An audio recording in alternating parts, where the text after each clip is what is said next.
am nothing like you, and please don't think that I'm happy to do this. As long as I have you. Mom got her staff to pack my stuff, and I was ready to move within minutes. I was still unsure if this was a good idea, but Dad promised he'd get me soon and we'd be together again. So I left him with a heavy heart.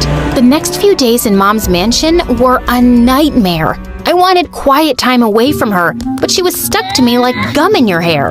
I was forced to take long walks with her and go on unnecessary shopping trips. And then one day, she changed my entire wardrobe. Where's all my stuff? Your old stuff was rotten, so I threw it away. But those things were important to me. Dad gave me those things. I want it back. You're my daughter. I can't let people see you as a poor girl anymore. So, that's what it's all about? That's why you took me away from Dad? Stop twisting my words. I was just too angry to hear her out and slammed the door shut on my way out.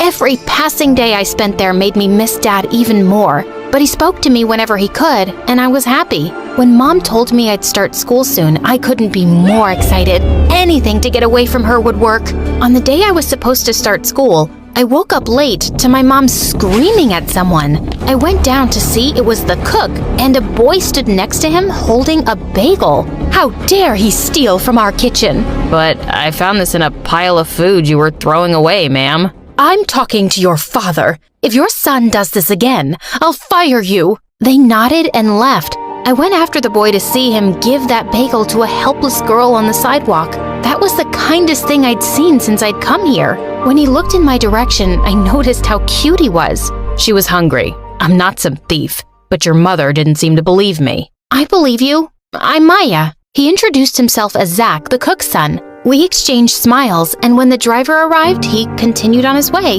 At least there was one kind person in this strange place. My first day of school was nothing like I'd imagined. Thanks to my mom, everyone knew who I was, and to make things more awkward, a really good-looking guy approached me in the hallway. Wow, you're even prettier than your mom. I looked at him, clueless. I'm Marco. Your mom must have mentioned me.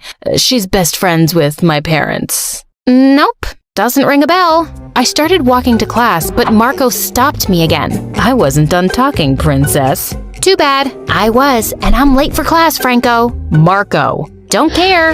After that day, Marco did everything to get my attention. He started showering me with expensive gifts and flowers, and it almost looked like he was on a mission to get me to date him. Only later did I learn he was the mayor's son and one of the most powerful guys in town. Not that I cared. I already had an obsessive mom, so my hands were full. One day it was Mom's movie success party and the entire town was invited. She was so excited that she even bought us matching dresses and begged me to wear them. We'll look like twins, baby.